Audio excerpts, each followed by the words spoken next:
हाय मैत्रिणींनो, माऊली ब्लॉग्समध्ये तुमचं स्वागत आहे. आज दीज अमावस्या आहे, पण आमच्याकडे याला जांबूरवास म्हणून ओळखल्या जाते.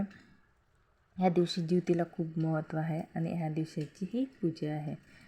सगळे देव काढले देवाऱ्यातले आणि एक नवीन धुतलेला आसन हे देवाऱ्यात ठेवलं. देवाऱ्यातल्या देवाची छान पूजा केली. ते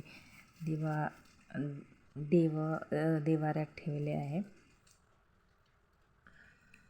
आणि आज कुलदेवतेचे खूप महत्त्व असते, म्हणून आज कुलदेवतेची खास पूजा आहे. त्या कुलदेवतेला अभिषेक करायचा राहते. पंचामृतानं त्याचा अभिषेक केला जात आहे.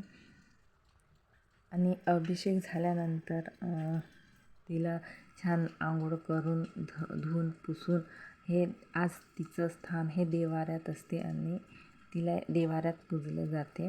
म्हणून आज धुवून आंघोळ करून तिला हे देवाऱ्यात पुजते. आंघोळ वगैरे करून देवाऱ्यात पुजते. नंतर एक कलश आहे, जे एक कुलदेवतेचं प्रतीक म्हणून आम्ही देवघरात ठेवलं जाते.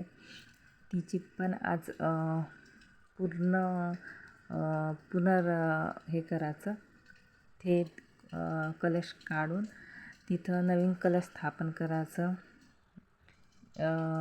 कलशामध्ये पाणी भरायचं आणि तिथं हळद कुंकू वाहिलं जाते. त्या पाण्यामध्ये अक्षदा, सुपारी, 1 रुपयाचं नाणं ठेवून ते कलशावरती जे नारळ राहते त्याची थोडीशी सजावट केलेली आहे.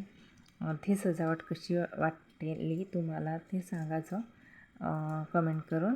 थोडीशी सजावट करून ते कलश जसं आहे तसं कलशाला स्वास्तिक काढायचं असते. मी काढलं आहे, ते बाजूला राहिलं आणि ते कलश स्थापना केलं. हे कलशावरचे जे हे आहे सुंदर दिसत आहे. आणि आज जी देवघरात ठेवली आहे मूर्ती, तिचं हळद कुंकू लावून पूजा केली जाते. त्या पूजा करून दिव्या, धूप, दीप हे दाखवलं जाते. फूल लावून पूजा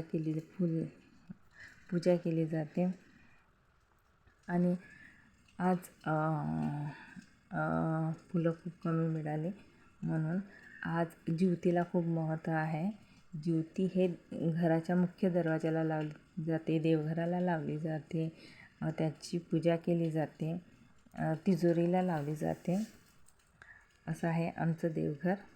पहा, आवडलं असेल तर लाईक करा, कमेंट करा आणि सबस्क्राईब करायला विसरू नका. थँक्यू.